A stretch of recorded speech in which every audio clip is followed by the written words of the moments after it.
Greetings. My name is Michael Miller. This is the Michael Miller trademark training video coming live to you on YouTube. Out to you because you're watching. Thank you. It's meant for Michael Miller Pilates licensed affiliates, the Core and Core, and anyone interested in surviving as a Pilates instructor.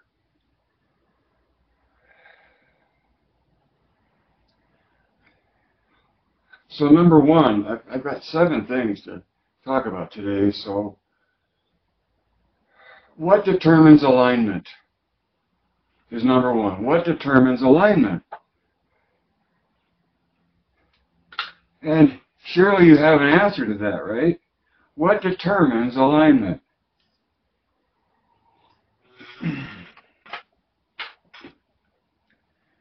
What determines alignment?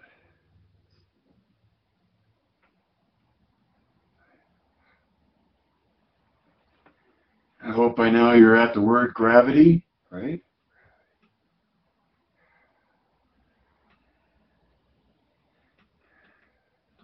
Having an appreciation for how heavy you are in space and what it takes to move yourself through space as a human being on land, which is the normal environment that a human being finds itself in, is no small task. And gravity is the issue, right? And this comes from yesterday, where yesterday we talked about this shape as being a catenary. And what determines the shape of a catenary? Gravity.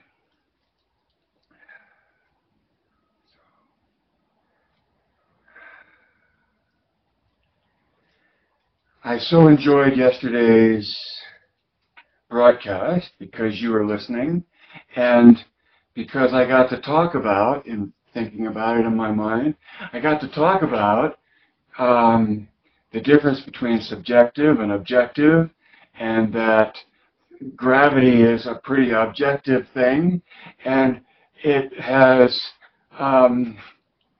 its own impact on our lives, right? And because of gravity, alignment matters, because it's how we bear our load of our body in space.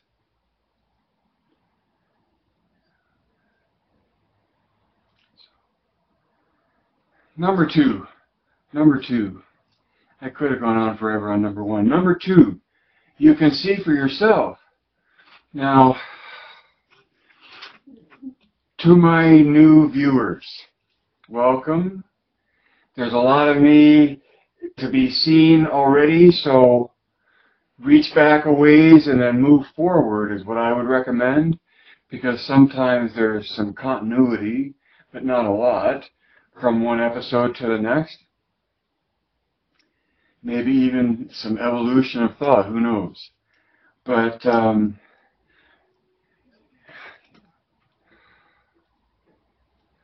you can see for yourself, and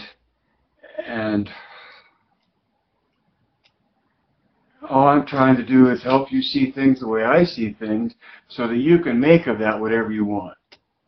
Okay?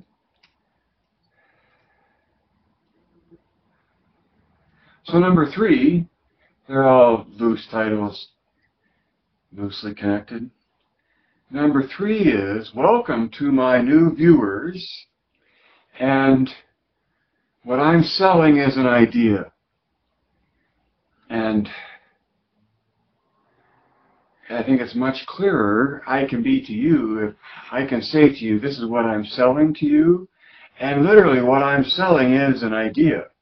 And that idea is a theory that there's an ideal within Joe's original work. That's my idea. I'm trying to sell that to you. And the whole point is that you can not only see for yourself, but you can feel for yourself, and an experience for yourself. I want to say unto yourself, meaning just within yourself you can have an experience. And so what I'm selling is an idea, and hopefully what you hear from me is a consistency in presentation, because I would hope my view of the ideal is clear enough by now that I'm at least repetitious in how I represent it. Now, what you make of that repetition and whether or not it illuminates or gives you any distinction to what you know already about Pilates, maybe none at all.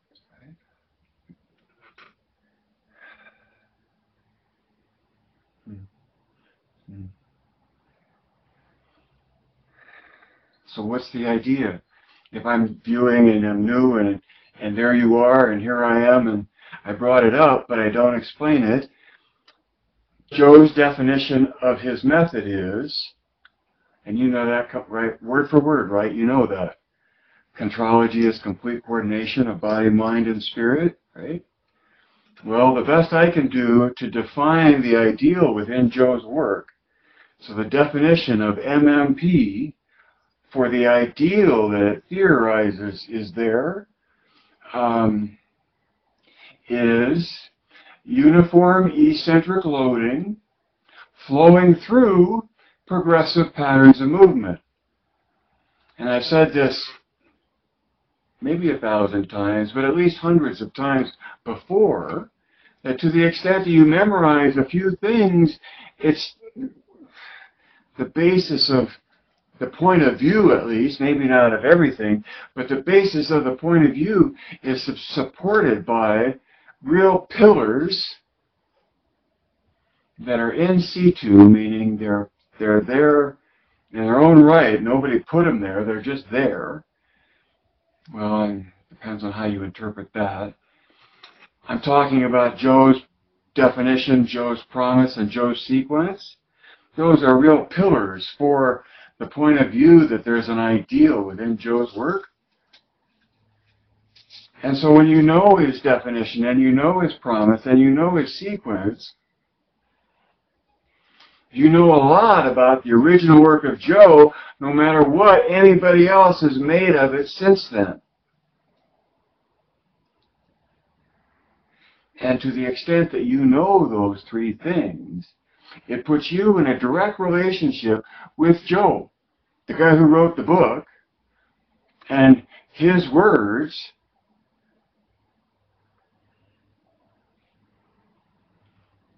that we're all in a search for meaning of, or meaning in.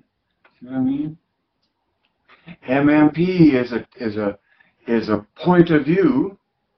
It's a brand of Pilates that looks at Pilates ideally.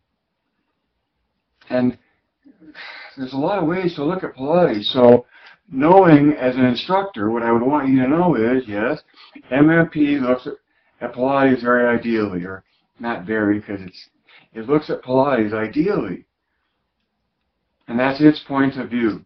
Now there's 10,000 other views, including yours, right?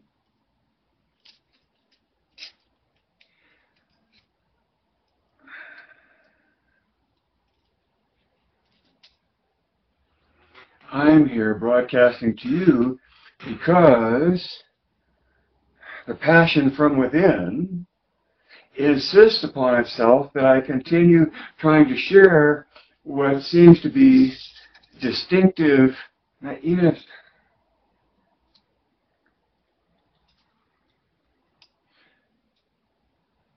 Michael Miller, me, claims, all I do is claim, I claim to have identified two things in my professional career. I identified core new tension, that's oppositional rotation between axes, and that's the definition, right? That's one of those. There's a key pillar. You had 3 from Joe, and you get 2 from me. The definition of core new tension, which has always been there, and it's in our bodies, and to some extent it's impossible not to use it to move through space.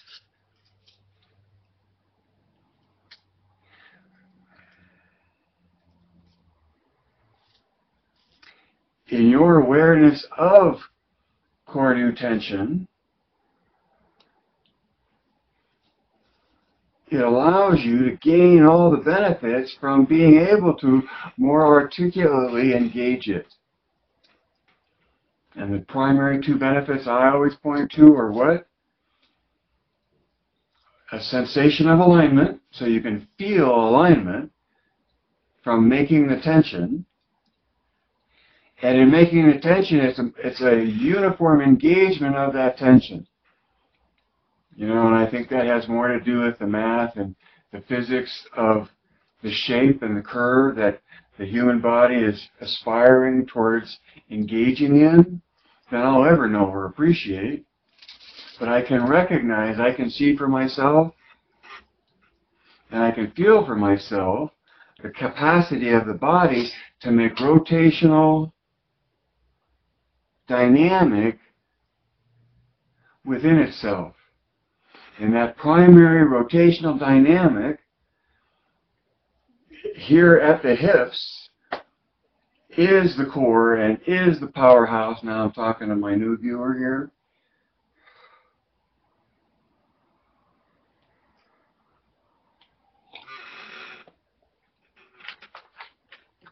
But I have to comment, I have to couch this comment this way. This way.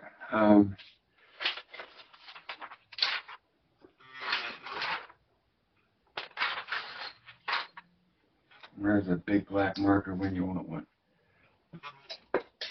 Right here. You just have to know how to reach for it. Oh, excuse me for all the reaching in and out of camera. That's supposed to be poor videomanship. All right, here we are. Here we are. If this is all the people that do Pilates, right? Here I am. And here you are. And probably you could add more dots than could fill this limited amount of space. Because there's a lot of people doing Pilates.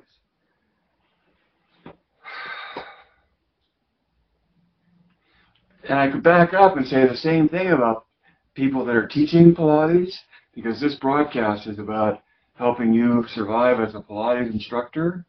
And my point is to recognize that you're one among a large number of people teaching Pilates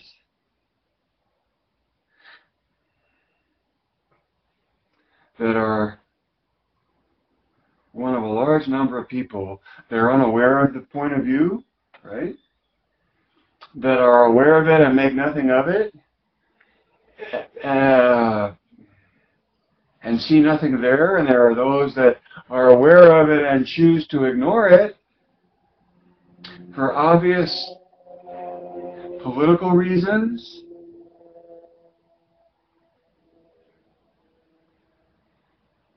But my point is, where am I going with this?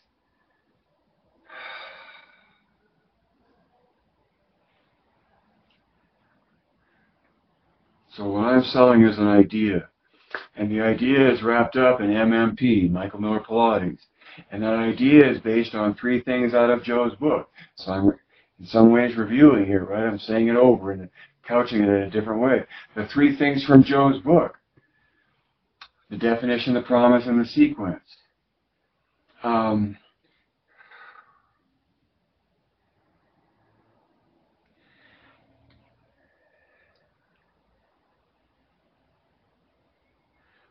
The definition, contrology is complete coordination of body, mind, and spirit. In Michael Miller Pilates, spirit equals observing. That's the capacity of the human being to observe. And just like the human being has the capacity to think and the capacity to be, it's a human being's being, thinking, and observing that are the ingredients for the Pilates instructor to completely coordinate.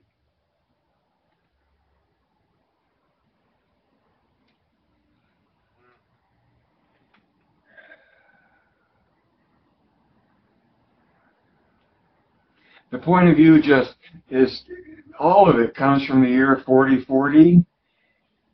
because it's going to take a long time, it seems, for just humanity in general, I mean, especially the Pilates community that is so tuned into the body, to be so willfully ignorant of the fact that the hips are a rotational dynamic, and it's having a grip, meaning not just a squeeze, but a grip that establishes the condition of core. So core isn't a thing, it's a dynamic. And the dynamic is an involutional grip, right? And the depth of your core is the depth of your grip. The strength of your powerhouse and your core is the strength of that grip.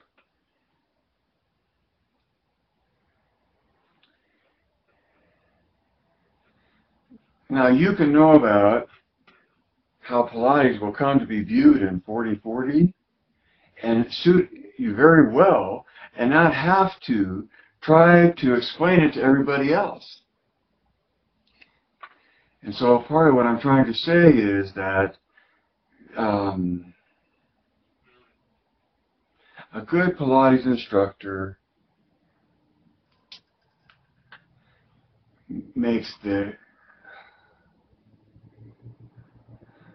delivers the experience that is the target as unobtrusively as possible. Because to do anything other than that is to interfere with the experience.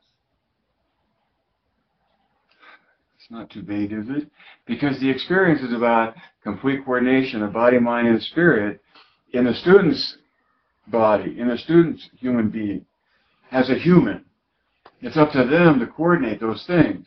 It's up to the instructor to draw those three capacities into expression, and from drawing them into expression, find a coordination in the effort, which in Pilates is the pursuit of the idealized choreography. I mean, his choreography that's easy to idealize and see what's in there, which would take me to the definition of the ideal. And so the other thing to memorize is uniform eccentric loading flowing through progressive patterns of movement.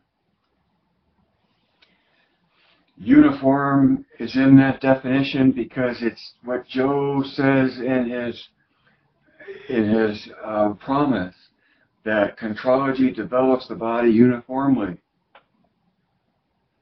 Right? Now, more and more, instead of just a promise about an outcome, I see the statement as a statement of process, in that the process, as the body, is uniformly being developed. I dug out my toy bag from my car because I was thinking I was going to be traveling. And so, if you're new to this, you make rotational dynamic at the endpoints. As the endpoint is the end of the axis, right? The endpoint. And I should never gesture of anything. And when you turn that on, you see that? It was light, brighter, and brighter yet.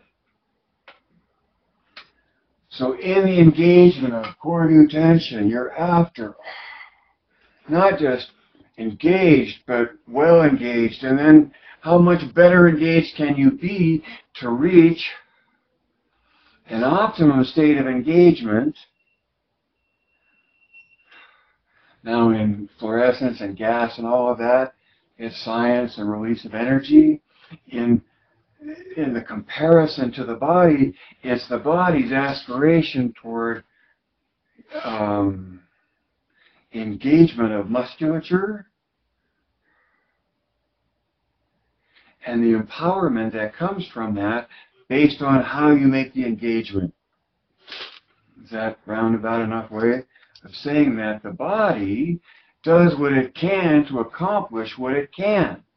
And over its period of evolution, it went from a capacity to rotate going through space at one axis.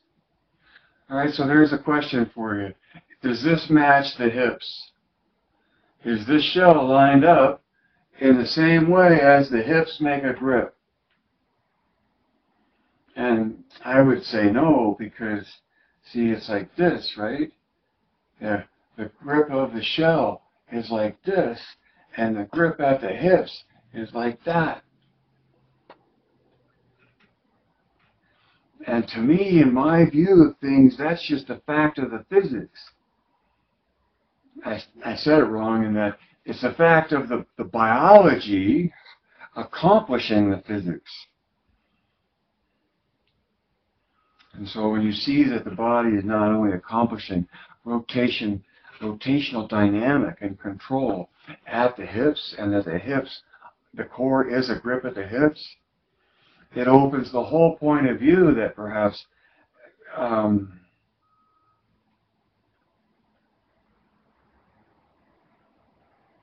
you will be the only person out of that circle that knows the point of view.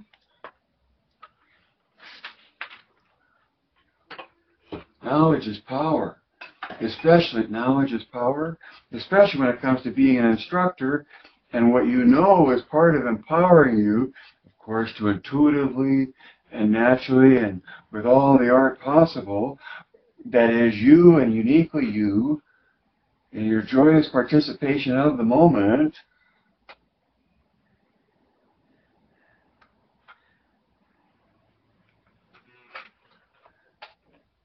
your awareness of the ideal that you're in, your awareness that there's an experience that is the target, and that you know how to draw your student toward that experience.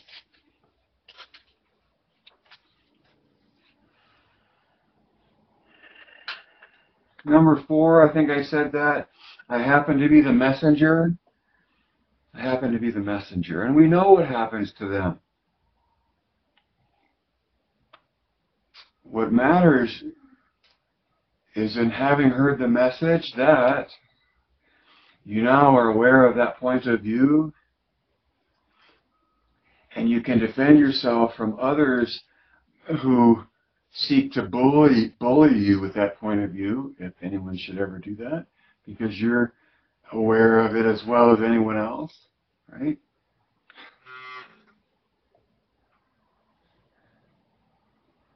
And you know how much more there is to it, and how much more there is to you, so it only reinforces your self-perception as an instructor, to be aware of one point of view that considers an ideal within Joe's original work. And just because they kill the messenger, it's because of the message. And the message is what matters, and here I am hopefully getting it out to you. Number 5, and see, it's a continuation of this. Pilates, question mark, is anybody's guess. See, if there's Pilates, what Pilates is anybody's guess. It's like one of those spring toys. I should get one of those. Those spring toys, like a jack-in-the-box, but it opens it and it springs out. You don't have to crank the thing necessarily, but it's out of the can. It just springs out. Pilates now is anybody's guess. And that's part of the, I think, an underlying angst about what we feel about Pilates is because it's become so subjectively interpreted. And that's why I would point to the distinction with MMP, because whatever MMP is a point of view, and I wanted to say that a particular way, it's a point of view. MMP is a point of view. Pilates is anybody's guess, and MMP is clear to see. MMP is clear to see. Right? It's clear to feel and it's clear to experience, because the whole point of view of MMP is that there's a target. First of all, that's pretty shocking. There's something that you're actually aiming for, and that means in the moment of the doing. So all along the way, all the time you're at it, there's a target, and that target is an experience.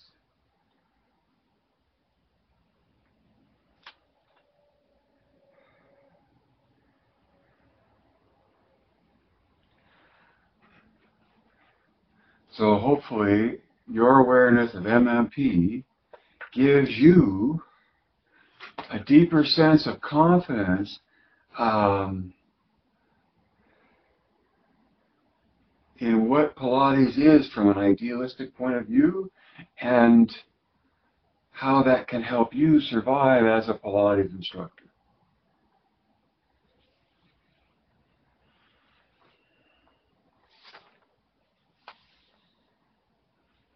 So number six.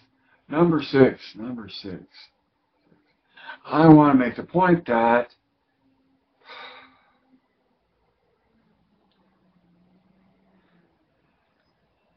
Pilates is a gift from one human being to humanity. A direct gift. Doesn't need interpretation by anybody else, even me. Meaning, if I hadn't come along and transcended from tradition to look at it from the perspective of an ideal, somewhere along the line somebody else would have. Because there are those few people that want to understand why, and apply and understand and reach for a deeper understanding of what Pilates is, more than just what they're comfortable making it. And this gift that I'm talking about is this experience. And not just the experience, but the choreography to pursue in the midst of pursuing the experience. You can jump out of a plane and parachuting and I think, or you can be in combat or anything where the observing part has to be really present to survive or to not get hurt. And that can be a complete coordination of body, mind, and spirit. But the choreography, see the exercises and the order that they're in and the flow that you apply and the will that you apply through the flow that you do them in. And that was worth hearing all of this for, is me saying that the flow that you apply, the will that you apply to the flow that you do the exercises in, is an expression of the character of the method.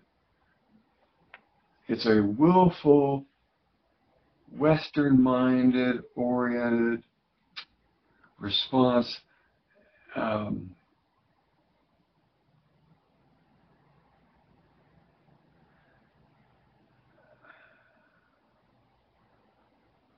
to condition an unknown future.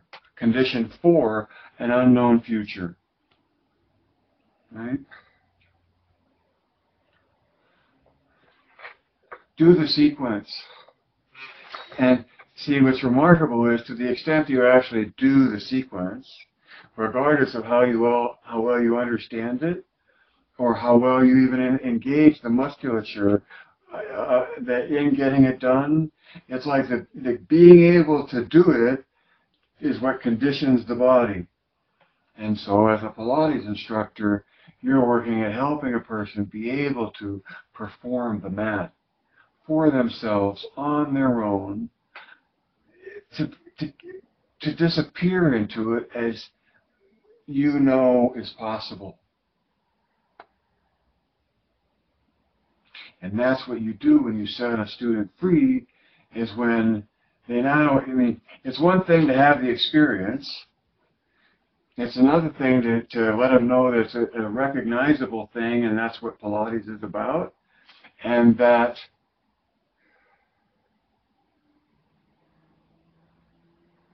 in the pursuit of performing the choreography, you get better at completely coordinating your being, thinking, and observing.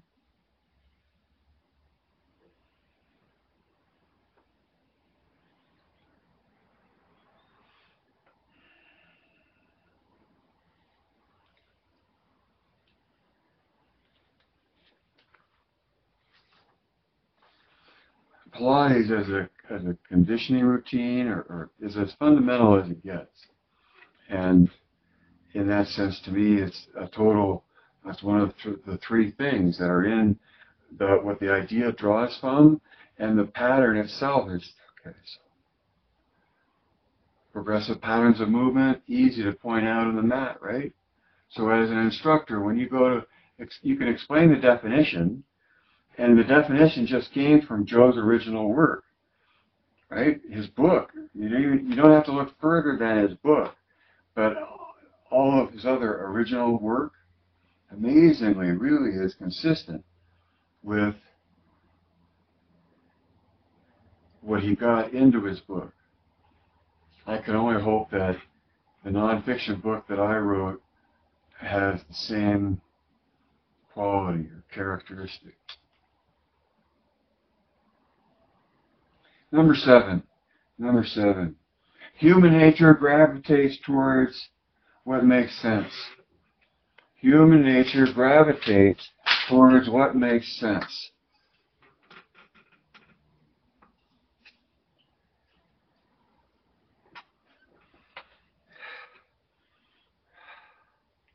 So,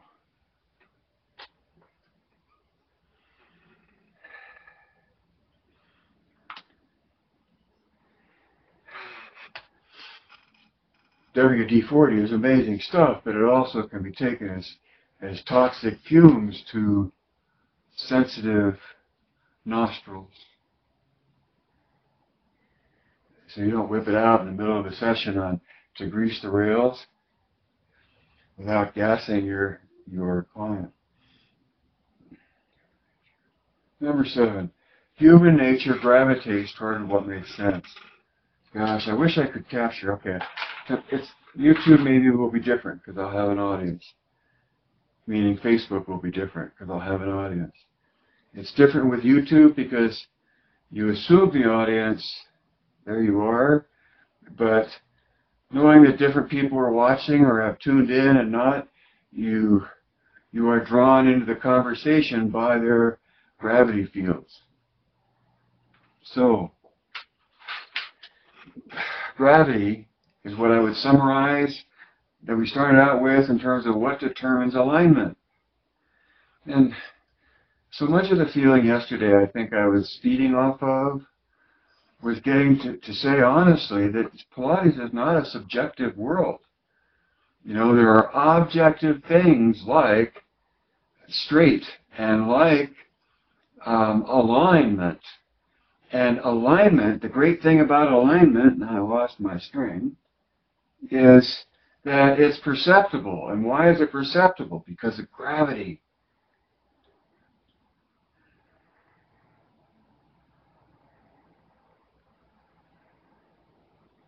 A connection to gravity and an appreciation for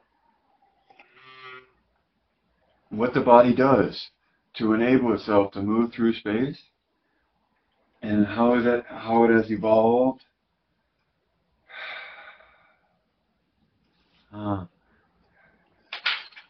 So my concluding notes are gravity makes sense.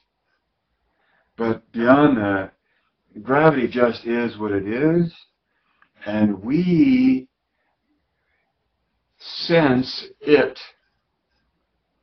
It's from our sensation of gravity that we became this, insofar as being able to make oppositional rotation between axes, to feel alignment and trigger more uniform engagement.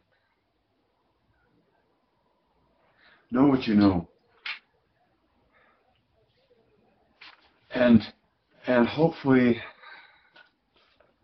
you're always looking to take a person to a place where they get closer to the autonomy of, and achieving the experience that you're trying to deliver. And by that I mean I'm trying to deliver.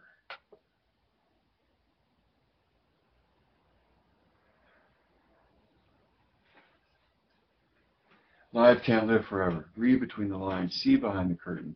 Add two and two. Direct your thinking. Direct your observing. Geist.